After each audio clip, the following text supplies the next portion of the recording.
대나TV 시청자 여러분 안녕하십니까? 안녕하십니까?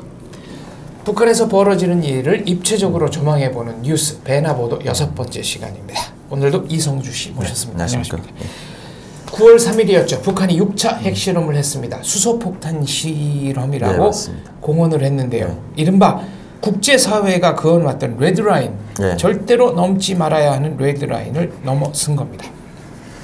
사실은 뭐 이제 아주 한반도의 그 군사적 지형이 완전히 바뀌었다고 보시면 될 것 같습니다. 왜냐하면은 그 핵무기를 가진 자와 가지지 않는 자의 그 군사력을 비교하는 것은 무의미하거든요. 네. 그래서 핵무기를 가진 자에게 가지지 못한 자가 할 수 있는 두 가지 방법이 있어요. 항복을 하든지 아니면 끝까지 싸우다가 다 전멸하든지. 네.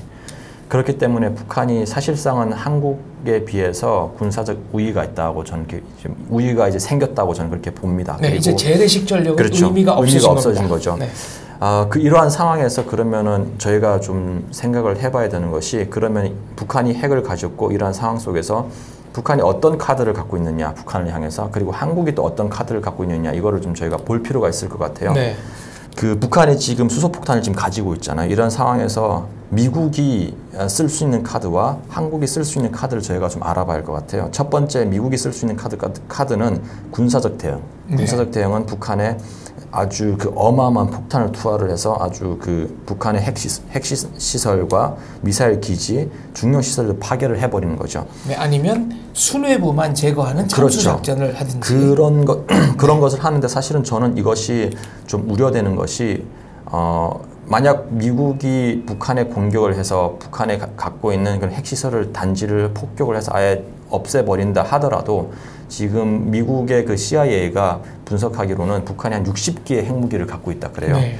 근데 60기의 핵무기를 모두 없앤다는 것은 사실은 불가능하거든요. 왜냐하면은 북한에 수많은 터널이 있고 그 터널 속에 어디에 핵무기가 숨겨져 있는지 알 수가 없기 때문에, 그렇게 했을 때 만약 50기의 핵무기를 전멸을 시키더라도 그 10개의 핵무기가 있었을 때 이 핵무기가 한국이라든지 일본으로 이제 날아간다 그러면 이거는 어마어마한 인명피해거든요. 그렇게 했을 때 사실은 오히려 미국의 그 북한의 선제 공격이 국제사회로부터 큰 비난을 받을 수가 있어요. 그렇기 때문에 이것은 미국의 패권이라 그럴까요? 그러니까 미국의 가치, 이런 데서 미국이 큰 타격을 본다, 저는 그렇게 보고요. 그렇기 때문에 네. 이 첫 번째 군사적 옵션이 미국으로서는 그렇게 그 환영받을 만한 옵션이 아니라고 저는 그렇게 봅니다. 저는 네. 조금 견해가 다른데, 네네. 실제로 미국이 참수작전에 돌입을 한다면 네. 군사행동은 30분에서 1시간 안에 종료가 될 거로 봅니다. 네. 그리고 북한의 반격 능력이라는 것도 이른바 장사정포의 위력이 별로 세지 않기 때문에 네네. 대한민국이 입을 피해도 그렇게 많지 않을 거라고 생각합니다만, 네네. 문제는 북한의 순회부가 붕괴한 이후에 네네. 벌어질 그 사회적인 혼란, 네네. 이거는 사실 수습 비용이 어마어마하거든요. 그러니까 이라크 같은 경우도 후세인을 제거하는 것 자체는 그렇게 어렵지 않았습니다만은 그 이후에 이라크에서 벌어진 혼란, 아직까지도 정리가 안 되고 있습니다. 네네. 저는 미국이 군사행동에 대해서 망설이고 있다면 후자이지, 네네. 군사적 성공 가능성에 대한 의심 때문에 망설이고 있다고는 생각하지 않습니다. 저는 박사님하고 동일한 생각인데, 제가 이제 좀 다르게 생각하는 부분은, 당연히 이제 미국은 북한을 공격했을 때 이길 겁니다. 네. 근데 그 승리의 그 비용이 어마어마하다는 거죠. 그리고 아까 말씀하셨을 때 방사정포를 이야기하셨는데, 방사정포 네. 앞에 탄약이 들어가는 것과 네. 방사정포 앞에 헤드에 이제 그 예를 들어서 생화학 무기가 들어간다. 그러면 이거는 네. 다른 이야기거든요. 사실은 생화학 무기, 우리가 뭐 쉽게 알 수 있듯이 얼마 전에 그 김정남 씨가 그 소량의 VX를 통해서 죽었잖아요. 네.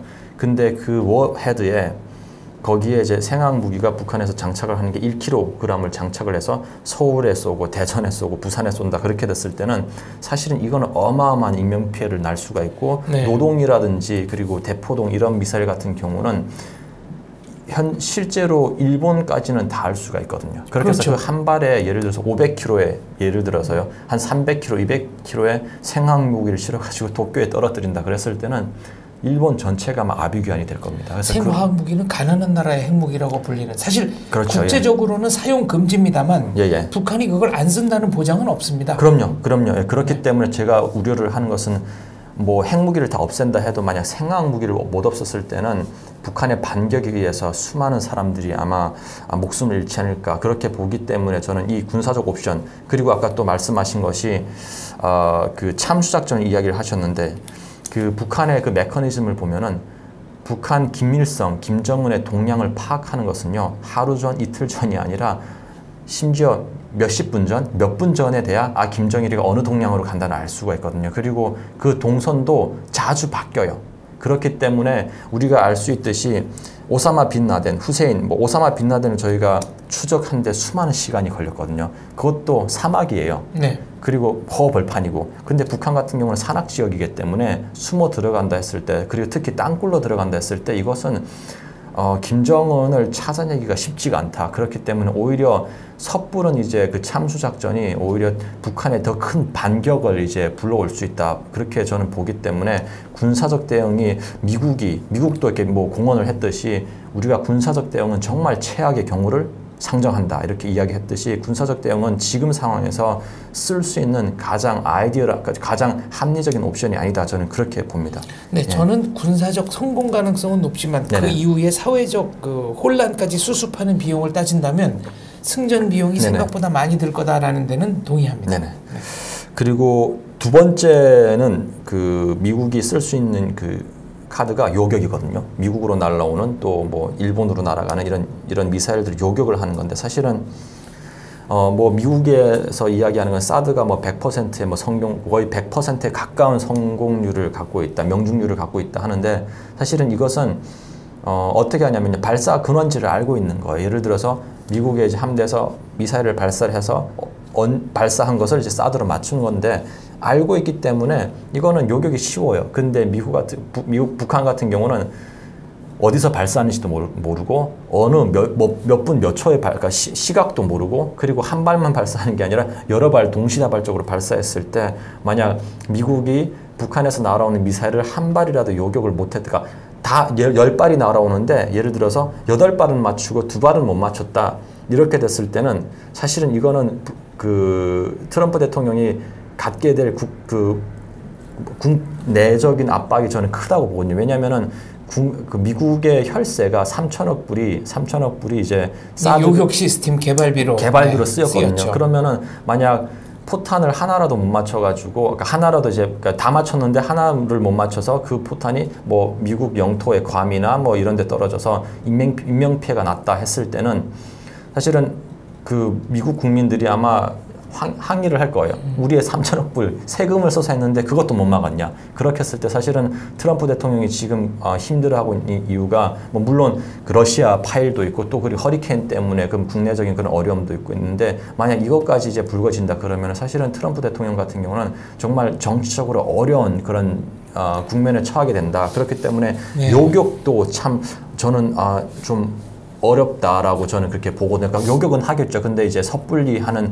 그것에 대한 부담감이 또 미국이 상당히 안고 있기 때문에 지금 미국도 아마 딜레마다 저는 그렇게 봅니다. 예. 요격의 경우에는 이제 두 가지 네. 수단이 있는데 하나는 사이버 교란을 통해서 발사하자마자 자체적으로 터지게 만드는 게 네. 있고 그다음에 날아가는 건 이제 쏘아 맞추는 두 가지 경우가 네. 있는데 저는 이것이 비용의 문제지 실패할 확률은 거의 없다고 봅니다. 예를 들어 일본이나 미국이 가지고 있는 그 군사 잠수함 드론, 네네.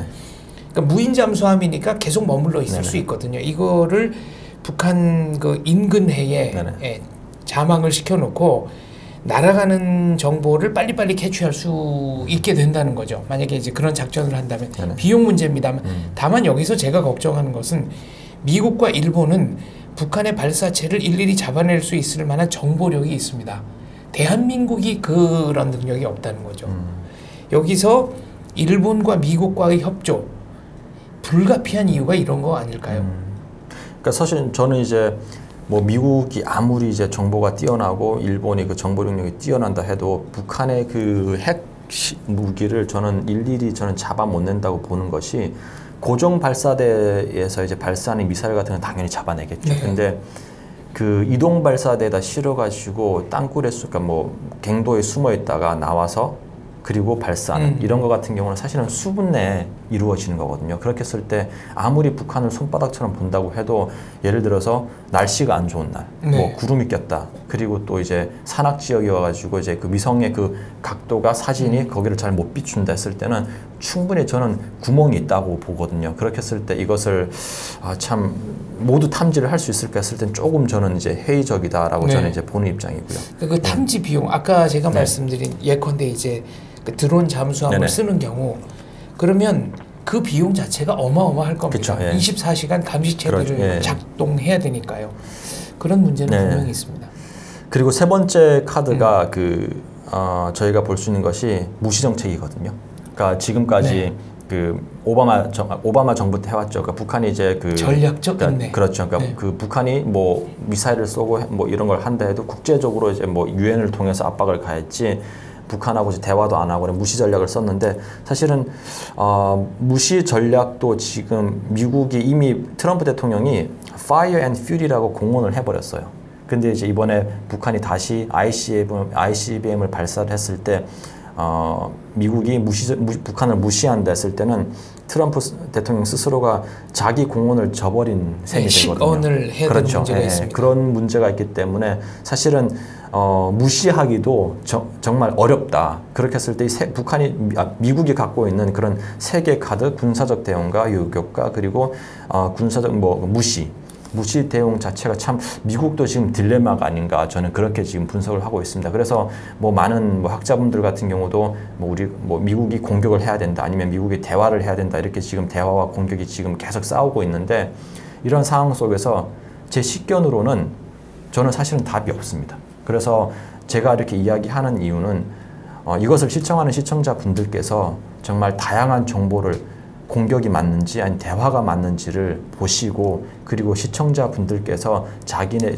본인만의 그런 소견을 이렇게 정립을 해 나가시는 것이 저는 맞다. 누가 뭐 공격을 해라, 누가 대화를 해라 이렇게 큰 학자가 나와서 이야기를 해가지고 그거를 그냥 받아들이는 것보다는 시청자분들께서 이것을 보시고 좀 분석적으로 접근을 하는 것이 좋지 않을까 저는 그렇게 봅니다. 예, 제 개인 견해를 말씀드리자면은 군사적 무시는 이제 더 이상 할 수 없게 네네. 됐죠. 왜냐하면 트럼프 대통령 임기 중에 네네. 북한의 핵미사일이 미국 본토까지 날아갈 수 있는 것이 거의 확정적이 네네. 됐으니까요. 요격도 저는 그렇게 훌륭한 수단은 네네. 아니라고 봅니다. 요격은 기본적으로 소극적인 대응입니다. 그러면 군사적 대응이 남는데 지금 성주 씨 분석대로 군사적 대응은 이기든 사회적 수습 비용까지를 생각하든 비용이 어마어마하게 드는 겁니다. 그러니까 쉽게 결단하기는 간단치 않은 거죠. 네, 그래서 참 어려운 것 같아요. 학자분들도 지금 많이 어려워. 이걸 어떻게 지금 대처를 해야 할지 모르겠다라고 이렇게 고민을 하고 있고요. 이러한 상황에서 이제 한국에서는 그럼 어떤 카드를 갖고 있느냐 네. 저희가 볼 필요가 있는데 사실은 한국도 보니까 세 가지의 그 카드가 있는 것 같아요. 첫 번째는 그 조건부 전략 핵 배치가 되는 거죠. 예를 들어서 북한이 예를 들어서 60개 핵을 갖고 있는데 북한이 하나를 포기하면 저희도 전략 핵을 하나 이제 뒤로 물리는 거죠. 지금 현실적으로는 미국의 전술핵 전략 핵을 재배치하자는 그렇죠. 얘기네요. 전략핵 전술핵을 재배치하자는 거죠. 그래서 그렇게 했을 때 어떤 문제가 생기냐면은 저희가 이제 냉전이 끝나고 나서 미국이 한반도에 배치됐던 이제 900 몇 개의 그 핵들을 다시 본국으로 가져갔거든요. 그렇게 하고 이제 노태우 대통령께서 한반도 비핵화 선언을 해버렸어요. 그렇게 했을 때 만약 한국이 전략핵을 갖고 전술핵을 가져온다 했을 때 이 한반도의 비핵화 그 선언이 사실은 파기가 되는 거죠. 그렇게 했을 때 어떤 문제가 생기냐면은 국제사회를 통해서 한국이 북한을 핵을 가지지 말라고 이렇게 압박하는 압박 수단들에 대한 그 명분이 상당히 떨어지기 때문에 한국의 그 입지가 국제사회에서 이제 비핵화를 향한 한국의 입지가 엄청나게 줄어든다라는 저는 그런 점을 갖고 있기 때문에 사실은 전략핵 배치가 이제 선택을 해야겠죠. 결국은 이제 우리가 그럼 결국은 국제사회에서 우리가 그 압박하는 압박 수단의 그 명분을 챙길 것이냐 아니면은 정말 그 전략핵을 배치를 해서 그 한국의 그 안보를 더 튼튼하게 할 것이냐 이렇게 저희가 선택을 해야 되는 문제고 그리고 만약 전략핵을 배치를 한다 그러면은 이거는 우리 핵이 아니라 미국의 핵을 갖고 오는 거거든요. 그렇습니다. 그렇게 했을 때 미국의 동의가 필요한 거거든요. 근데 만약 미국이 전술핵이나 전략핵을 한반도에 배치를 하지 않겠다.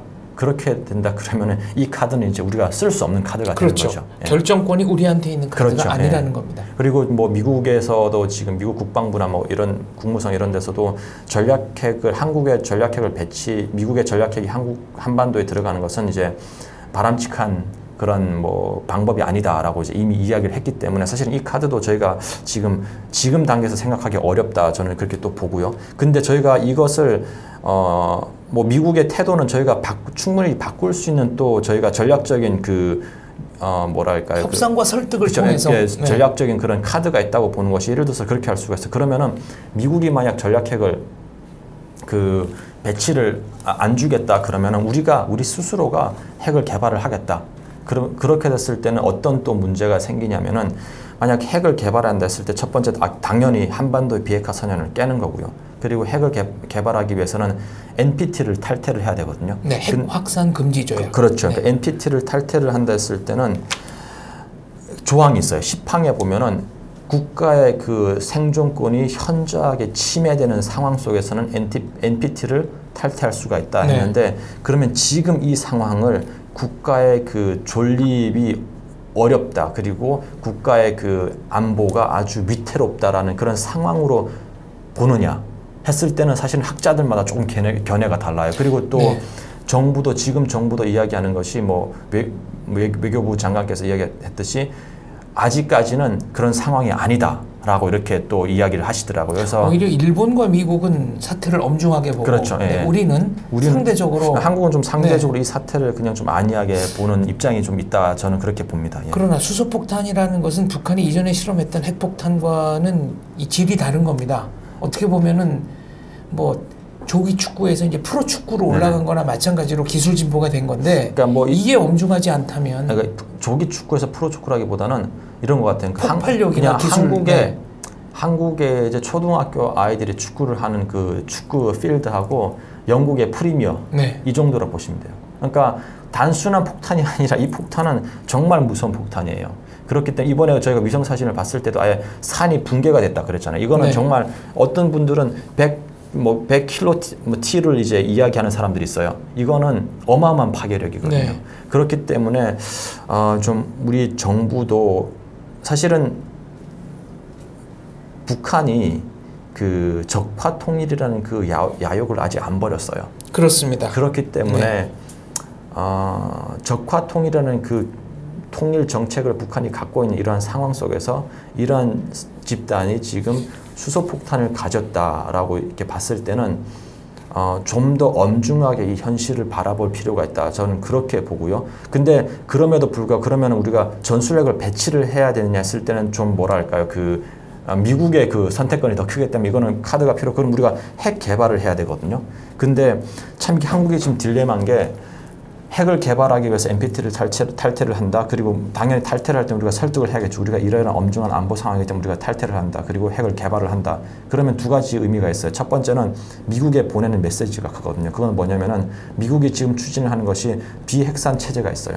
그럼 비핵산 체제가 이제 깨지게 되는 거죠. 한국 핵 때문에. 확산 금지. 예. 네. 그리고 중국 같은 경우는 만약 핵 확산 금지 체제가 깨지고 한국이 핵을 갖는다 그러면 이게 당연히 도미노 현상으로 일본이 가질 거예요. 네. 그럼 타이완까지, 그렇죠. 대만까지 핵무장국이 되는 겁니다. 일본은 지금 동아시아에서 다시 재개를 지금 꿈꾸고 아베 정권 같은 경우는 군대를 가질 수 있는 나라로 지금 만들려고 하는 그런 상황 속에서 핵까지 가진다 그러면 사실은 중국 입장에서는 어마어마한 이거는 안보적인 위험이 되고 일본이 가지고 그럼 아마 타이완도 핵을 가질 수 있는 네. 그런 기술이 있거든요.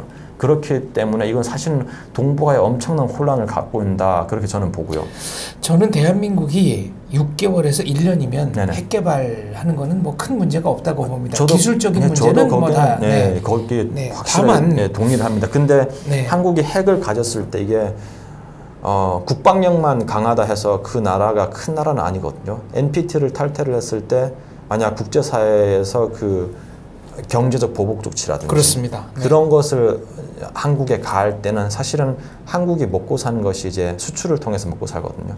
그럼 한국의 경제가 완전히 뭐랄까요, 그 붕괴가 되는 거죠. 예. 핵 개발을 한다고 하면 네네. 한국 경제는 30년 전 수준, 40년 네네. 전 수준으로 후퇴할 수도 네네. 있습니다. 네. 70년대, 80년대 수준으로 쉽게 말하면 지하철 못 다니고 돈이 없어서 못 다니는 그렇죠. 겁니다. 네, 수세식 화장실 유지할 수 없고 네. 이런 상황을 우리 국민들이 감내할 수 있느냐 이런 문제가 나오는 겁니다. 사실 저는 선택의 문제입니다. 저는 이거를 감내할 수 없다고 저는 봅니다. 왜냐하면은 사실 선택의 문제죠. 우리가 핵을 가짐으로써 이제 우리를 지키느냐 아니면은 핵을 가짐으로써 우리가 이렇게 어마어마한 경제적인 어려움을 우리가 이겨낼 수 있느냐. 근데 사실은 우리가 그러잖아요. 조금만 경제가 어려워도 사람들이 막 힘들다 그러고 막 아우성을 치잖아요. 근데 우리의 경제가 사실은 저는 한 60년대로 돌아가지 않을까, 70년대로 돌아가지 그럴 않을까. 가능성도 있습니다. 예, 그렇게 네. 저는 보기 때문에 만약 그렇게 돌아간다 그러면 사실은 이것은 우리가 헤어나올 수 없다 보고, 그리고 만약 뭐 그렇다면 어떤 분들이 이렇게 생각할 거예요. 그 정도는 아닐 것이다. 왜냐하면 한국이 워낙 국제적인 다국적 기업이 많기 때문에 삼성이라든지 뭐 현대라든지 그리고 여러 가지 기업들이 많기 때문에 이미 한국의 그 뭐랄까 제품성이라든지 한국의 그 그러니까 경제성 그리고 뭐 한국의 그 뭐 영향력이 크기 때문에 그렇게까지 돌아가지 않는다라고 이렇게 이야기하는 분들이 있는데 핵 비확산 체제를 찬성을 하는 그거를 지원을 하는 그런 나라들이 담합을 해가지고 한국에서 나오는 모든 제품을 우리가 사지 않는다, 구매를 하지 않는다 했을 때는 사실은 아무리 다국적 기업이고 아무리 삼성이라 해도 소비자들이 사주지 않는다 그러면요, 이거는 무너지기 그냥 십상이거든요. 예를 들어서 우리가 큰 예가 있잖아요. 삼성에서 그 노트 7인가요? 그거를 이제 만들었는데 배터리 문제가 있어가지고 그거를 사람들이 안 샀잖아요. 네, 전량 리콜했죠. 네, 그것 때문에 생긴 그 삼성의 그 적자 피해가 엄청나게 컸거든요. 다행히 이제 반도체가 좋아서 그거를 좀 리커버를 했지만 우리가 그렇게 생각을 해보면 사실은 정말 어려운 그런 국면에 빠진다라고 저는 그렇게 봅니다. 예. 뭐 삼성 같은 경우에는 그 자체가 하나의 그 기업 신뢰도를 높이는 홍보 수단으로 활용된 면이 없지 않아 있습니다만 이 국가 차원에서는 문제가 다르죠. 간단히 말해서 대한민국은 에너지의 거의 100%를 그렇죠. 해외에서 지금 수입해서 씁니다. 맞아요. 이걸 만약에 그냥 국제사회가 공급하지 않겠다고 해버리면 뭐 그야말로 단번에 60년대로 돌아갈 수도 있는 겁니다. 예, 그래서 뭐 그렇게 되고요. 그리고 또 저희가 세 번째로 그 전략자산 순환 배치를 또 이야기를 하시더라고요. 뭐 지금 논의가 되는데 전략자산 순환 배치 같은 경우는 순환 배치라는 말 그대로 다니면서 이렇게 얼마 정도 이렇게 한국에 머무는 거거든요. 근데 한국에 지속적으로 머물지 않는 이상은 전략 순환 배치가 그렇게 북한을 압박하는데 좋은 수단이라고 저는 볼 수가 없다고 봅니다. 그리고 만약 남한하고 북한이 전쟁이 일어났다 했을 때 이렇게 할 수가 있어요. 아무리 미국이 동맹이라 해도 사실은 국제관계가 너무 냉혹하기 때문에 영원한 친구도 영원한 적도 없거든요. 그리고 전쟁에 참여를 할 때 국가가 가장 먼저 생각하는 것은 우리가 전쟁에 참여를 함으로써 전쟁에 들어가는 돈이 100원이라면은 전쟁이 끝났을 때 우리가 얻는 돈이 1,000원, 2,000원이 돼야 되거든요. 국가는 하나의 전쟁을 장사의 이익의 수단으로 봐요. 그런데 예를 들어서 남한하고 북한이 전쟁을 한다 했는데 순환 배치 이 상황 속에서 전략자산 순환 배치 상황에서 전쟁이 딱 일어났는데 갑자기 미국이 감해서 전략 폭격기가 출격을 해야 되는데 북한이 이렇게 이야기할 수 있어요. 전략 폭격기 니네 미국 자산을 한반도에 보낸다 그러면 우리가 바로 핵 미사일 니네 본토에다 공격하겠다. 그렇게 했을 때 아마 미국은 계산을 할 거예요. 핵 미사일이 날라와 가지고 미국 본토가 쑥대밭이 되느냐 아니면은 우리가 그 전략 자산을 한국에 보내지 않음으로써 우리가 안전을 지킬 것이냐. 저는 후자라고 보거든요. 저는 전략 자산 그때는 안 보낸다고 봅니다. 그리고 아마 그러겠죠. 뭐 한국 그 동맹 관계이기 때문에 전략 자산 안 보낸다라고 말은 못 하겠죠. 근데 핑계를 댈 거예요. 우리 감에 뜨려고 했는데 갑자기 태풍이 부네. 갑자기 돌풍이 부네. 그래서 비행기가 지금 뜨고 싶은데 비행기가 못 뜨고 있어. 지금 미안해. 그럼 사실은 한국은 할 말이 없어요. 그러한 상황 속에서 이렇게 분명한 건 일본은 미국에게 있어서 사활적 이익이 걸린 국가지만 그렇죠. 대한민국은 그 사활적 이익이 걸린 국가는 아닙니다. 그렇죠. 그러니까 미국의 입장에서 한국하고 일본을 이제 비교를 할 때는 일본은 상당히 중국을 견제하기 위한 좋은 카드가 되거든요. 근데 한국 같은 경우는 카드가 되지만 그렇게 일본만큼 큰 카드는 아니거든요. 그렇게 중요한 카드는 아니죠. 9월 8일자 뉴데일리 보도에 의하면 북한 보위성 간부가 이렇게 비밀 인터뷰를 했다고 합니다. 김정은의 목표는 핵 보유국이 되는 것이 아니다. 핵을 바탕으로 무력 통일을 하는 것이다. 한국 언론은 김정은의 목표가 미국으로부터 체제 보장을 받는 것이다라고 하는데 이것은 객관적 분석이 아니다. 이런 얘기입니다. 뭐 충분히 북한 입장에서 봤을 때는 네. 뭐 일리가 있는 것이 김일성, 김정일의 가장 수건 사업이 통일이었어요. 김일성도 아침에 일어나면 통일을 이야기했고 자기 전에 통일을 이야기했고 환갑잔치는 서울 가서 하겠다. 그렇죠. 예, 뭐 제주도에 꼭 가서 뭐 회를 먹고 싶다 이런 이야기를 했기 때문에 사실은 김정은 체제를 봤을 때 저희가 좀 깊이 볼 수 있는 것이 김일성 같은 경우는 북한을 세웠기 때문에 김일성에 대한 그 지지도는 북한 사람들의 그 어마어마해요. 그리고 그렇게 해서 그렇다면 김정일의 지지도, 김정일에 대한 평가는 어떠냐 했을 때 사실은 이거는 김일성보다는 좀 낮아요. 그러면은 김정은에 대한 지지도는 어떠냐 했을 때 사실은 없어요. 단순히 그냥 백두혈통, 그것도 뭐 순혈통이 아니죠. 그러니까 백두혈통이라는 그 이유 때문에 이제 그 김정은이가 그 건자에 올랐는데 김정은이가 건자에 오르고 나서 한 일은 아무것도 없어요. 사실은 뭐가 있냐면요. 연명거리, 건물 몇 개 지은 거 이게 다거든요. 그렇게 했을 때는 김정은은 자기의 그 정통성, 아버지의 후광이 아니라 자기만의 그 뭐랄까 그거를 만들어서 자기만의 후광을 자기 스스로 만드는 거야. 아버지로부터 내려오는 그런 빛이 아니라 자기가 노력을 해가지고 자기가 내가 이렇기 때문에 아버지 때문에 내가 북한을 움직이는 것이 아니라 나의 능력 때문에 북한을 내가 지도한다라는 그거를 보여줄 필요가 있거든요. 그렇게 했을 때 그러면은 뭐가 남았냐 했을 때 북한의 경제를 회생을 해야 돼요. 그렇게 했을 때 사람들이 김정은이 들어서가지고 북한의 경제가 좋아졌다. 그리고 굶어 죽는 사람이 없어졌다. 이렇게 이야기하고 전기도 잘 들어온다. 이렇게 했을 때는 김정은의 치적이 되거든요. 근데 사실은 김정은이가 건자에 올라가지고 경제는 뭐 성장은 없어요. 거의 뭐 작년에 뭐 3.9%의 성장을 했다 그러는데 그 북한의 내부의 상황을 들어보면은 아직도 전기 사정이 안 좋아가지고 1년에 지방 같은 경우는 1년에 불이 들어오는 날이 12개월 중에 한 3주가 들어온대요. 평균. 그냥 암흑 세상에 사는 거예요. 이걸 해결을 못했을 때는 김정은의 뭐랄까 보위가 김정은의 건재가 흔들리기 마련이거든요. 그렇게 했을 때는 그 흔들리는 거를 단단하기 위해서 한 방이 필요한 거예요. 그렇게 했을 때 핵무기, 사실은 핵무기라든지 미사일 이런 거는 김일성, 김정일 때부터 해온 거거든요. 그렇기 때문에 그거를 내 업적이다 이야기하기는 좀 민망한 면이 있어요. 58년부터 핵 개발을 그렇죠. 했으니까. 네. 좀 민망하거든요. 그러면은 그 선대가 만드는 핵무기를 가지고 내가 할 수 있는 거 저는 무력 통일의 야욕이 저는 있다고 봅니다. 이게 김정은의 목표일 수밖에 그렇기 없다. 때문에 이거를 우리가 상정을 하고 철저하게 우리가 이거를 좀 준비를 하지 않으면 안 되겠다. 그래서 저는 사실은 저는 한국이 핵을 갖는 거에 대해서는 조금 뭐랄까요 완전 찬성은 아니거든요. 왜냐하면 핵무기를 갖는 그 자체가 너무 이제 우리가 안아야 되는 부담감이 너무 크기 때문에 경제적으로. 근데 제가 그럼에도 불구하고 우리가 제가 한 사람을 지금 소개를 하려고 하는데 이스라엘 대통령인데 시몬 페레스라는 그 이스라엘 전 대통령이 있어요. 사실은 이 사람에 대해 평가는 두 가지예요. 이 사람은 전범자다. 이 사람은 평화주의자다. 이렇게 이야기를 하거든요. 왜 그런 말이 나왔냐면 1959년도에 이 사람이 국방 차관을 할 시절에 프랑스를 통해서 핵 기술을 이스라엘에 갖고 왔어요. 그래가지고 핵무기를 만들었어요. 자체 핵 개발을 자체 핵무기를 만들었죠. 그리고 이 핵무기를 만든 이 군사적 힘의 우위에 의해서 1993년도에 팔레스타인과 오슬로 회담을 해요. 평화회담을 한 거죠.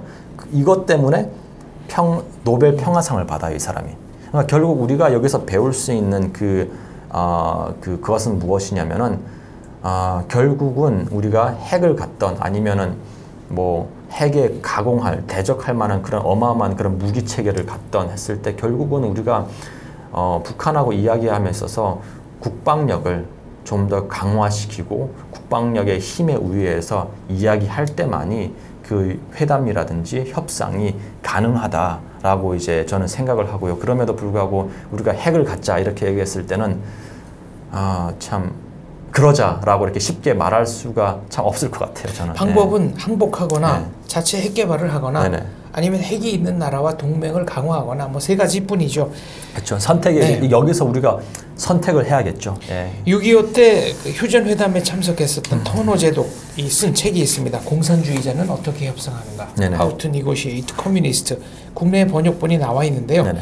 이 책에 보면 공산주의자들은 자기들이 힘에서 압도적으로 밀렸다고 생각하지 않는 한 네네. 절대로 협상에 나오지 않는다라는 얘기가 뭐 사실은 있습니다. 저도 아마 그 핵무기를 이미 북한이 완성화가 수소폭탄을 완전히 이제 ICBM에 탑재를 이제 ICBM 그 실험을 조만간 할 거예요. 북한이 뭐 9월 뭐 네. 할 텐데 그러면 이번 이 실험은 ICBM의 핵 중량을 아마 실을 거예요. 이른바 소형화, 경량화, 그렇죠. 그러니까 핵폭탄과 운반 수단이 다 완성이 되는 거죠. 맞아요. 그래서 성공을 한다 했을 때 이것은 완전히 미국 레드라인도 더 넘어서는 거고 한국의 레드라인도 더 넘어서는 거거든요. 그렇게 하고 나서 북한이 대화를 하자라고 이제 아마 나올 거예요. 왜냐하면은 핵무기를 가지고 완전히 성공된 핵무기를 가지고 대화를 하는 것과 어정쩡한 핵무기를 가지고 대화를 했을 때 북한이 얻을 수 있는 그 이익의 크기는 다르거든요. 다르죠. 그렇기 때문에 북한 같은 경우는 ICBM에 핵무기를 장착을 해서 실험을 한 이후에 그거를 가지고 미국하고 대화를 아마 하려고 하지 않을까 저는 그렇게 봅니다. 예. 어떤 회담도 1대1 회담인 경우에도 네네. 군사력과 협상력은 비례합니다. 네네. 네, 형식적으로는 똑같은 권리를 가지고 만나는 거지만 기본적인 힘의 네네. 차이가 있다면 네네. 처음부터 기울어진 운동장이 네네. 될 수밖에 없는 거죠. 지금 북한은 군사적 우위를 확실히 점했습니다. 그렇죠. 뭐 군사력의 바탕에서 협상을 하고 협상에서 이때부터 협상이 된다 그러면 그때부터는 할 수 있는 것이 신뢰를 쌓아가는 거거든요. 그때가 비로소 대화가 필요한 거예요. 예, 그렇기 때문에 저는 이제 군사력을 먼저 크게 하자. 그리고 이제 거기에 바탕에 의해서 대화를 통해서 신뢰를 쌓고 신뢰가 쌓이면 그때가 이거는 먼 이야기인데 그때 가서 우리가 한반도의 평화를 위해서 군축회담 그때부터 무기를 줄여나가는 회담 우리가 해야겠죠. 네. 자체 핵 개발이 어렵다면 적어도 북한 수뇌부가 위협을 느낄 정도의 군사력 증강은 불가피한 것이 아닌가 이런 생각을 하는데요. 9월 3일 북한이 수소폭탄 한 뒤에 대한민국도 군사적 대응을 했습니다. 하나는 평양 시내에 대한 정밀 시뮬레이션 폭격을 했고요. 네. 공군이 했습니다. 그리고 미군과 협의를 통해서 미사일 사거리를 늘렸습니다. 이 제한이 많이 풀렸죠. 그러니까 저는 그런 것 같아요. 그러니까 미사일 사거리를 늘려준 것이 사실은 미국이 그 한반도의 문제는 한국이 알아서 해라 라는 시그널인 것 같아요. 그게 첫 번째 시그널이고 두 번째는 아마 우리가 이러한 상황 속에서 그 미사일의 중량을 안 늘리면은 미국 전략 자산 배치해야 된다. 전술핵 배치를 해야 된다. 안 하면은 우리가 핵무기를 개발을 해야 된다라는 거를 아마 정부가 이야기를 한 것 같아요. 그런 상황에서 미국이 중국이 반대를 함에도 불구하고 그 미사일의 그 탄두를 늘려준 거죠. 사실은 미사일의 탄두를 늘려준다고 해가지고 파괴력은 살상력은 올라가겠죠. 근데 그거를 가지고 북한에 이제 수소폭탄을 대응을 한다. 그건 것 같아요. 그러니까 두 사람이 싸우고 있어요. 근데 두 사람이 싸우고 있는데 한 사람은 총을 갖고 있고 한 사람은 칼을 갖고 있어요. 그럼 당연히 총을 갖고 있는 사람이 이기겠죠. 그렇습니다. 그러니까 그러한 그러니까 힘의 균형이 완전히 지금 바뀌었기 때문에 참 이거를 어떻게 지금 풀어 나가야 할지. 그러니까 제가 이야기를 하면서도 지금 왔다 갔다 하고 있어요. 대화도 정말 대화도 중요한 것 같고 핵무기를 우리가 보유를 해가지고 힘의 우위를 점해야 되는 것 같기도 하는데 제가 지금 이야기를 하고 싶은 것은 우리가 확실한 힘의 우위를 가진 상황에서 대화를 하고 그리고 대화를 통해서 신뢰를 구축을 하고 신뢰가 구축이 되면 그때 이제 군축 회담을 하자라는 그 로드맵을 좀 우리가 그렸으면 좋겠어요. 그리고 이야기하는 속에서도 좀 제가 지금 뭐 답이 없이 지금 계속 이야기하는 이유가 사실은 솔직하게 이야기하면요. 뭐 시청자분들이 욕할 수도 있어요. 욕할 수도 있고 뭐 저런 사람이 어떻게 뭐 답도 없으면서 이런 보도를 진행을 하냐 하는데 사실은 솔직하게 이야기하면은 잘 모르겠어요. 저도 정말 잘 모르겠습니다. 네, 일단 북한 핵 개발과 관련한 각국의 반응부터 짚어보겠습니다. 먼저 중국인데요. 중국 언론, 특히 환구시보에서는 한국을 향해서 굉장히 극단적인 발언들을 많이 했습니다. 김치 먹고 혼미해졌나? 네네. 대국 간 힘겨루기 속에 떠다니는 부평초로 전락한 것이다. 한국이 배치한 사드는 악송 종양이다. 네. 정 쓰고 싶으면 봉인을 하거나 중국의 허락을 받고 써라. 네네. 이거는 뭐 거의 막말입니다. 그러니까 사실은 제가 중국 이 보도를 보고 참 좀 화가 났던 것이 중국이 가장 싫어하는 것이 내정 간섭이거든요. 네. 왜냐하면 국제사회가 인권 문제를 이야기할 때 그건 내정 간섭이다. 내정 간섭하지 마라 이렇게 이야기했는데 지금 중국이 하고 있는 그것이 보면은 한국의 내정 간섭을 지금 하고 있는 거거든요.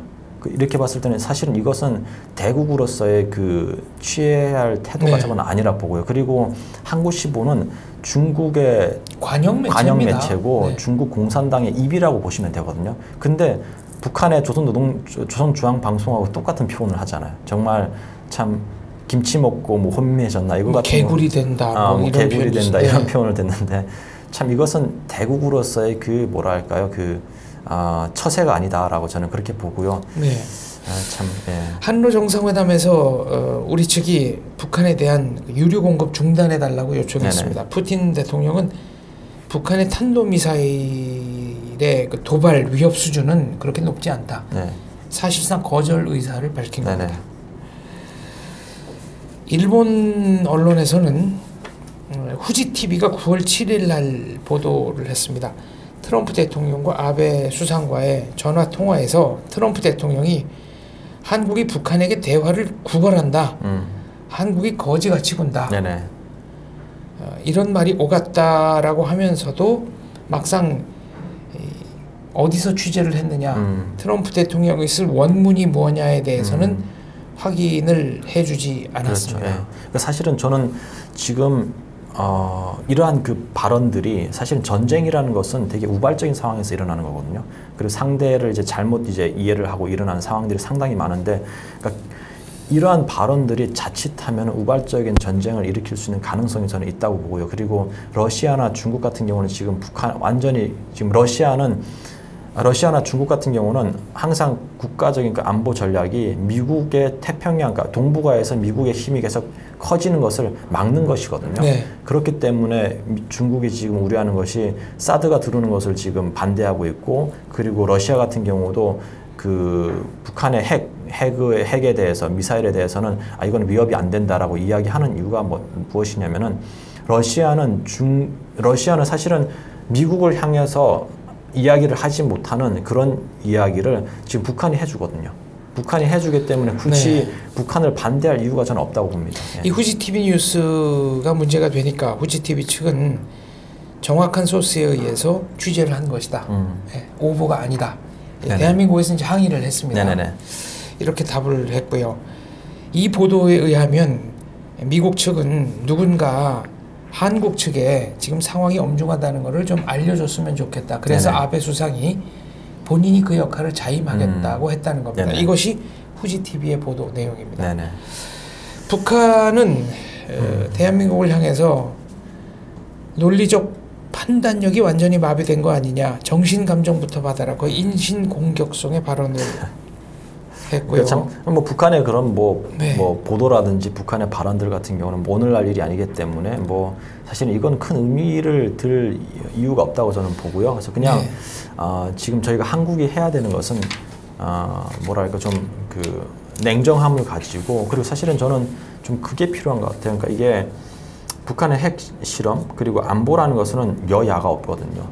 그렇기 때문에 이러한 지금 미국도 지금 한국에 이렇게 뭐 불만을 표하고, 일본도 표하고, 러시아 그리고 중국도 지금 한국에 이렇게 불만을 표하고, 이러한 상황에서 사실은 안보적인 그런 큰 어려움에 지금 한국이 봉착을 한 상황에서 정말 여야가 정말 머리를 맞댔으면 좋겠어요. 머리를 맞대고 이 난국을 어떻게 지금 헤쳐나가야 할지를 좀 고민을 하고, 그리고 정말 훌륭한 학자님들을 모여가지고 정말 1시간이 부족하면은 2시간, 2시간이 부족하면은 뭐 5시간, 뭐 하루가 부족하면은 뭐 며칠, 이렇게 저희가 정말 집중적으로 저희가 고민을 하고 한국만의 플랜, 이러한 상황 속에서 한국이 그럼 어떻게 나가야 할지에 대한 그 큰 플랜을 좀 고민을 하고 짰으면 좋겠습니다. 예.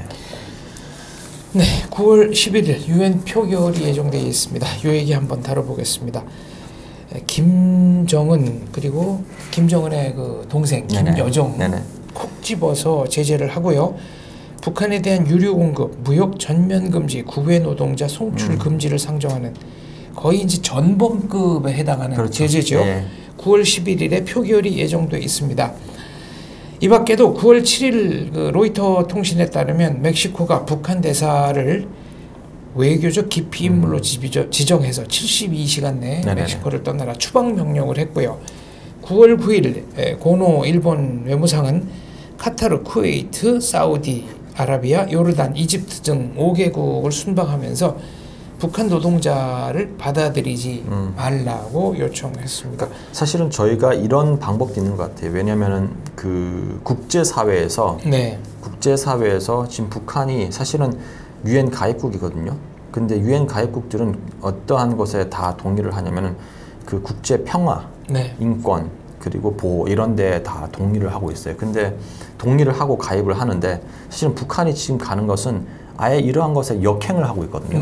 그래서 국제사회가 북한의 그 유엔지 과연 유엔 가입국으로서 정말 책임 있는 나라냐 이것을 한번 다시 생각을 해보고 유엔지도 우리가 박탈할 수 있다라는 그런 경종의 메시지를 국제사회가 북한에 보냈으면 좋겠고요. 그리고 사실은 지금 뭐 멕시코에서도 이렇게 북한 대사관을 철수시키는 이런 것들은 사실은 저는 이러한 것들이 좀 많아졌으면 좋겠어요. 물론 뭐 나라들마다 그 자기들의 그 이익 관계에 의해서 뭐 대사관을 두고 하지만 사실은 북한이 지금 하고 있는 이런 모든 행동들이 정말 역행을 하고 있는 거거든요. 역행을 하고 있는, 위협을 하고 있고 평화를 깨고 있는 이런 행동들 하고 있는데 사실은 이것을 또 보호를 하고 있고 이것에 장단을 맞추고 있는 러시아나 그리고 중국 같은 경우가 정말 대국으로서의 참 그리고 또 유엔의 그 상임 이사국이죠. 이사국으로서 안보리 그 멤버로서의 참 그 책임을 다하지 않는다라고 저는 그렇게 봅니다. 네, 필리핀 그러니까 아세안이라는 동남아 경제공동체 의장국이죠. 필리핀이 9월 9일 북한과의 교역 전면 중단을 선언했는데요. 유엔 안보리 결의 완전 이행이 명분이었습니다. 유엔은 지금 북한을 옥죄는 쪽으로 가고 있고 유엔 내의 강경파들이 북한을 옥죄는 쪽에서 힘을 얻고 있는 모양새입니다. 그러니까 뭐 사실은 그런 것 같은 거 만약 유엔 같은 경우는 계속 북한을 옥죄고 있고 그리고 이렇게 북한을 지금 압박을 하고 그럼에도 불구하고 북한이 태도를 안 바뀐다 했을 때 만약 우발적인 전쟁이 일어났다 그러면은 유엔에서 이제 그 유엔 그 평화유지군이죠. 평화유지군을 이제 파견할 수 있는 또 명분이 생기는 거거든요. 그렇기 때문에 지금 계속 옥죄고 있는 것 같고, 근데 사실은 유엔이 이렇게 옥죄더라도 저는 북한의 그 제재가 정말 북한이 그러니까 죽을 수밖에 없다. 그래서 손들고 나올 수밖에 없는 그런 상황을 만들기가 저는 상당히 어렵다고 봐요. 왜냐면은 중국에서 북한으로 가는 송유관을 막을 수 있어요. 한 막으면은 그 파라핀 성분 예를 들어서 이제 송유관이 이제 그 기름이 흘러가다 갑자기 막히면 여기에 그 찌꺼기가 껴가지고 송유관 이 자체를 버려야 되거든요. 그렇죠. 청소 비용을 어마어마하게 지불하든지. 그렇죠. 그러니까 그런 문제가 있는데 그런 걸 감수하고 이제 송유관을 닫아 버렸다 했을 때 그럼 송유관으로만 기름이 안 가느냐? 뭐 차로도 가거든요. 그리고 국경을 밀수가 급증할 겁니다.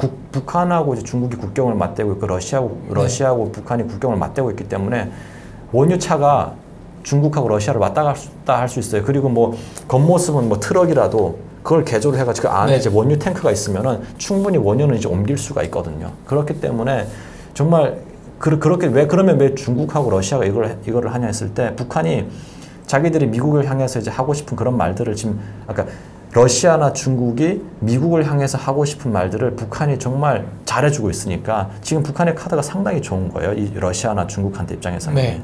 이건 좀 다른 차원의 국제 제재겠습니다만 뭐 제재라고 표현하기는 좀 어폐가 있네요. 9월 4일자 미디어팬 보도에 의하면 중국의 용정, 융징시에서 북중 국경 지역에 경제 특구 설치를 하기로 하고 6월 달에 중국 중앙정부 승인까지 났습니다만은 북한의 핵실험 이후 이 프로젝트가 완전히 무한 연기됐습니다.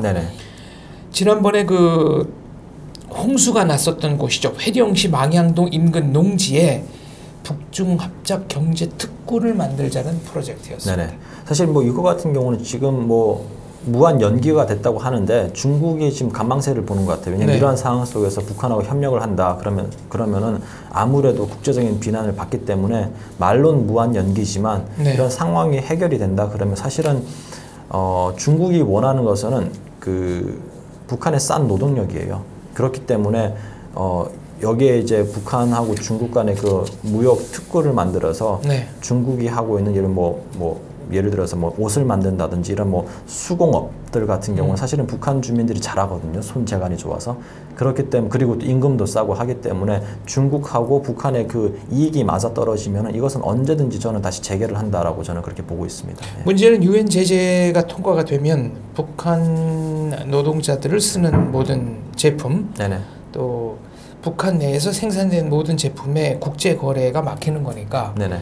중국 기업으로서도 2차 제재 대상이 되는 거 아니겠습니까? 그렇죠. 당연히 이제 2차 제재 대상이 되는 거고 세컨더리 보이콧에 이제 걸리게 되는 거고요.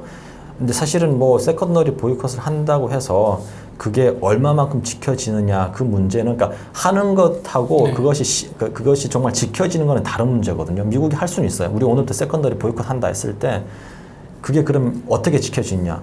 저는 지켜질 가능성이 매우 적다라고 저는 그렇게 봅니다. 네, 데일리 NK 보도에 따르면 중국 단둥과 북한을 오가는 밀수가 사실상 마비가 됐고요. 네. 40톤, 50톤급의 밀수선, 그러니까 북한에서 네. 잡은 물고기, 꽃게, 조개 등을 운반하던 밀수선들의 운행이 중단됐다고 하는데 예.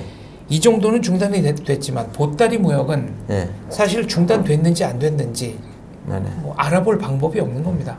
검증할 방법이 없는 사실은 겁니다. 저는 이 보도에 대해서 조금 좀 의문을 제기하는 것이 네. 뭐 중국 단둥 사이에서 뭐 40, 50톤짜리 뭐 그런 꽃게라든지 이런 네. 것을 운반하는 선이 지금 중단이 됐다 했는데 우리 눈에 중단되어 보일 수도 있어요. 근데 충분히 우리의 눈을 피해서 다닐 수가 있는 거고요. 그리고 지금 그러니까 그 국경 지역에서 가장 많이 팔리는 뭐 대합이라든지 조개라든지 꽃게를 보면은요 모두 북한산이에요. 지금도 그 국경 지역에서 팔리고 있어요. 그럼 네. 그런 꽃게는 어떻게 들어왔느냐? 그러면 뭐 저희가 알 수가 있는 거죠. 그러니까 저희 눈을 피해서 충분히 이런 걸 하고 있다라고 저는 봅니다. 네, 저도 보따리 밀수는 사실상 완전히 막을 방법이 있지 않다라는 데 동의를 합니다. 임지연 씨 얘기로 넘어가 보겠습니다. 네. 저희가 이분이 뭐 서너 차례 북한에서 제작한 유튜브 방송에 나왔다 이런 얘기를 했는데요. 중국인 남편이 내가 직접 임지연 씨를 바래다 줬다. 네. 네, 이렇게 국내 매체와 인터뷰를 했습니다. 국내 매체와 이야기를 한 그 남편에 대해서 저희가 좀 알아봐야 되는데 이거는 뭐 완전히 뭐 확실하게 그 딱 맞는 확실하게 이제 이렇게 100%다라고 이야기할 수 저희는 있지만 이런 소문이 있다라고 네. 전제하고 말씀드리겠습니다. 그렇죠. 그래서 저희가 지금 추정하건대 이 남편의 신분이 조금 의심스러워요. 이 사람이 완벽히 중국인이냐? 중국인이 아니라고 저희는 보고 있고요. 조선족이 아니라고 보고 있고 이 사람이 90년대 초반에 북한을 탈북을 한 그 탈북자인데 이 사람이 중국에 있으면서 중국의 호구를 만들어서 확실하게 중국 사람인 것처럼 신분 세탁을 한 거죠. 그리고 이 사람이 하고 있는 일이 북한의 보위부의 이제 첩자 역할을 하고 있는 거예요. 네, 그런 소문이 돌고 있다. 그런 소문이 지금 돌고 있고 해서 사실은 이러한 제 임지연의 남편 같은 이런 사람들이 중국에 한 명만 있는 것이 아니라 여러 지역에 지금 있어가지고 저희가 탈북민을 구출을 할 때 상당히 많은 사람들이 지금 체포가 되고 있는 걸로 저희가 지금 파악을 하고 있어요. 그래서 지금 저희가 임지연 이 남편의 그 신상이라든지 그리고 임지연 씨가 이제 북한에 들어가서 또 저희가 우려를 하고 있는 것이 지금 상당히 그 중국에서 그리고 중국 핸드폰으로 북한 지금 한국에 살고 있는 탈북민들에게 해외 전화가 많이 온대요. 그게 뭐냐면은 북한으로 와라. 재입국해라. 다시 돌아와라. 조국의 품으로 와라. 이렇게 이야기를 하고 있는 해외 전화가 상당히 지금 많이 오고 있고요. 그리고 또 지금 저희가 지금 파악하고 있기로는 임지연 씨가 이제 만난 탈북민들, 한국에서 만난 탈북민들, 특히 뭐 모란봉 클럽에 출연을 하시는 그런 분들의 가족에 대한 그 신상을 북한 정부가 완전히 지금 파악을 하고 있다. 그리고 이제 파악을 하고 있음에도 불구하고 이것을 왜 터뜨리지 않느냐 했을 때 북한이 자기들에게 필요한 타이밍을 지금 보고 있다라고 저희가 그렇게 지금 추정을 하고 있습니다. 그걸 분석하고 네. 있고요. 대한민국 정부가 파악한 공식적인 제2북자는 19명입니다만 네네네. 3만 명 가운데 19명입니다만은 이거보다는 더 되지 않겠는가라는 네네네. 게 정설이고요. 국내 언론이 이런 보도를 했습니다. 60대 여성 북고위층 출신의 탈북자가 7월에 중국으로 출국한 뒤에 현재 행방을 잘 네네. 모르는 상황이 됐다. 그리고 이 60대 여성은 2015년에도 재입국 시도를 하다가 국내 법으로 처벌을 받은 바 있고 네네. 본인도 의사고 딸도 의사인 것으로 밝혀졌죠. 그리고 지난 8월에는 하나재단의 탈북자 직원이 네네. 주변으로부터 돈을 빌린 뒤에 네. 중국으로 잠적해서 아직 행방이 소재 파악이 안 되고 있다는 네네. 보도도 나왔습니다. 그러니까 뭐 탈북민 중에 저희가 이런 것들도 있어요. 참 이게 특히 일본에 있는 뭐 이런 신문사들하고 이야기를 통해 가지고 뭐 이런 소문이 있더라고요. 보니까 탈북민한테 이제 일본의 그런 신문사들이 접근을 해가지고 북한에 들어가서 영상을 찍어 오면은 우리가 돈을 얼마 주겠다. 네. 그렇게 해가지고 그 돈이 또 뭐 몇백이 아니라 몇천이라 그러더라고요. 그 돈을 보고 또 돈을 벌기 위해서 또 다시 재입국해가지고 영상을 찍으려고 재입국한 탈북자 수들도 또 뭐 한 서너 되는 것으로 저는 파악하고 있습니다. 예. 그러니까 이게 정치적인 이유, 생활고 그렇죠. 기타 뭐 여러 가지 이유, 그러니까 다양한 섞여 있다는 그러한 거군요. 상황들이 섞여 있어가지고 어떻게 뭐 단순하게 하나로 우리가 정의를 하기는 좀 어렵다라고 저는 이렇게 봅니다. 예. 알겠습니다. 팩트와 소문 한 가지 전해드리겠습니다. 9월 6일자 국내 언론은 미국의 정보 요원들이 북한 동향과 한국의 대응을 파악하기 위한 정보 수집차 대거 방한했다. 네네네. 뭐 CIA라든가 CIA 산하의 코리안 센터 요원들이 상당수 입국했다. 이것은 팩트입니다. 네, 언론에도 났고요. 그렇다면 군사작전의 가능성은 없는가? 외부에서 북한을 공격하는 것도 군사작전이지만 그렇죠. 예. 북한 내부에서 군사작전 혹은 그에 준하는 사건이 벌어질 가능성은 없는가? 여기에 대한 성주 씨의 견해를 좀 듣고 사실은 싶습니다. 뭐 예를 들어서 이제 북한 내부에서 군사작전이 일어난다 그렇게 했을 때는 쿠데타를 의미를 하는 거거든요. 네. 근데 쿠데타의 가능성은 사실은 저는 적다라고 이렇게 보는 입장이고요. 왜냐면은 김정은 정권이 좀 불안하지만 상당히 안정적이다. 그리고 또 다양한 이런 기법, 다양한 그런 수단을 통해서 김정은이가 그 정권을 잘 잡고 있다라 저는 그렇게 보고요. 아마 그 정보 요원들이 한국에 들어왔다 그러면은 이 사람들 같은 경우는 아마 다양한 것을 지금 자료를 수집을 하고 결국은 그걸 것 같아요. 우리가 북한을 공격을 했을 때, 그리고 북한을 이제 선제 공격을 했고, 그리고 뭐 예방적 차원에서 공격을 했을 때 우리가 잃는 피해와 그리고 우리가 얻을 수 있는 것이 무엇이냐, 그것을 종합적으로 분석하기 위해서, 그리고 또 한국의 이제 우리가 만약 전쟁을 시작을 했을 때 한국의 전쟁 의지라든지 한국이 어떻게 미국을 서포트를 할 건지에 대한 그러한 것을 종합적으로 판단하기 위해서 한반도에 오지 않았나, 저는 한국에 들어오지 않았나, 저는 그렇게 봅니다. 저는 북한 고위층과 특히 고위층 자녀, 해외 생활 경험이 있거나 해외 문물을 접할 수 있는 자녀 중에는 김정일에 대한 암살 의지가 있는 사람이 분명히 있다고 봅니다. 그러나 그런 능력이 있는 사람은 의지가 있는 사람에 비해서는 훨씬 소수라고 보고요.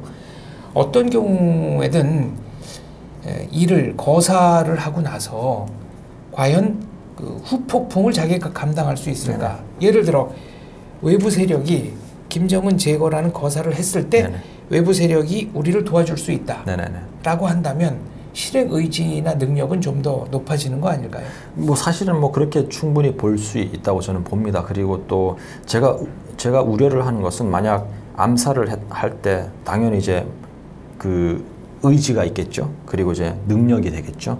그러면 의지와 능력이 있다 가지고 집행을 하느냐라는 좀 다른 문제라고 봐요. 그건 또 다른 차원의 문제죠. 왜냐하면 의지와 능력이 있음에도 불구하고 김정은 밑에서 있는 것이 오히려 더 자기들의 안정을 보장을 하고 자기들의 삶을 더 윤택하게 만든다라고 했을 때는 저는 집행을 안 한다고 봐요. 왜냐하면 대표적인 사례가 그 북한이 김정은 정권이 잘하는 것이 선물 정치거든요.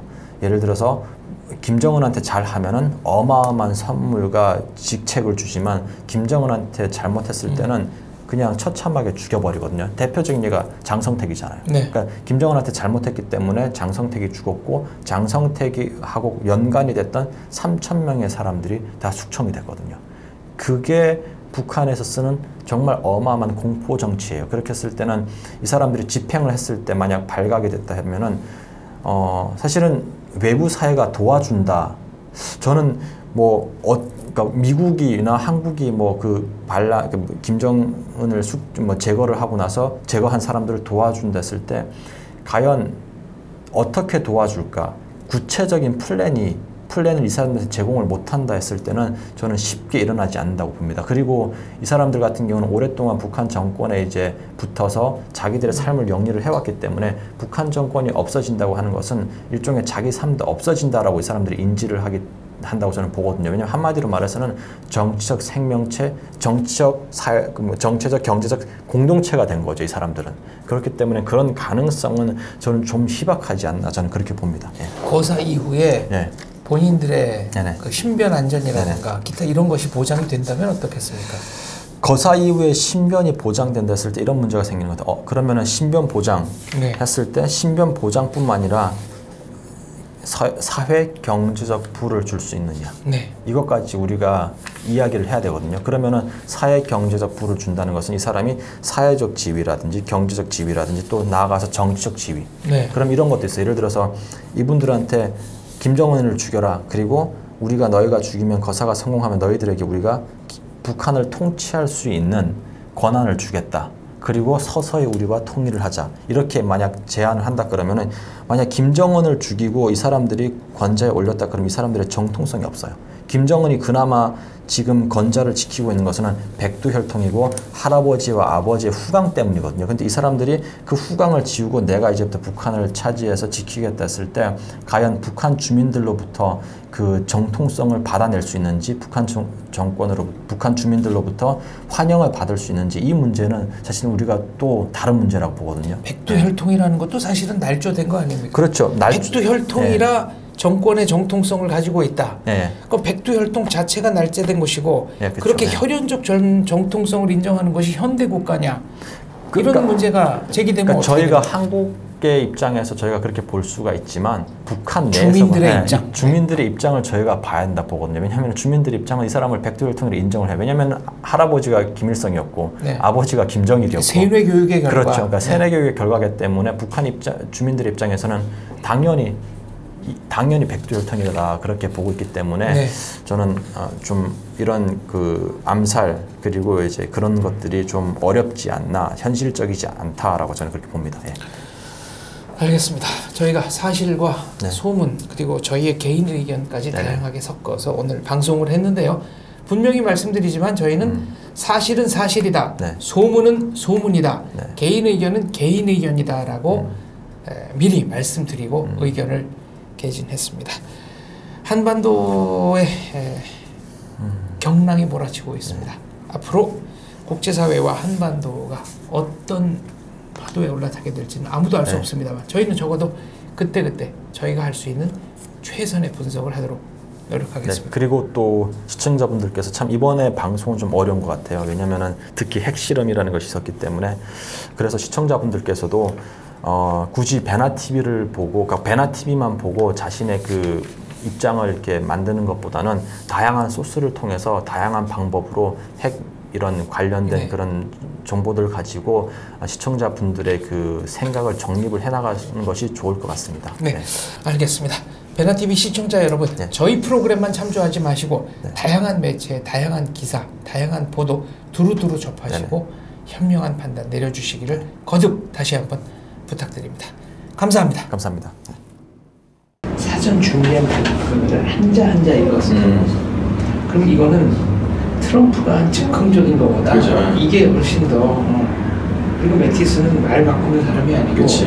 거기가 might be가 아니라 will be we will be라고 했다고. 그 다음에 원문을 들어가면 any threat to Guam or US allies like South Korea or Japan 그다음 죽여버리겠다 그냥. 그러니까 북한의 전멸을 바라지 않지만 맞아요. 저도 우리는 이거 그렇게 할 수 있는 많은 옵션이 있습니다.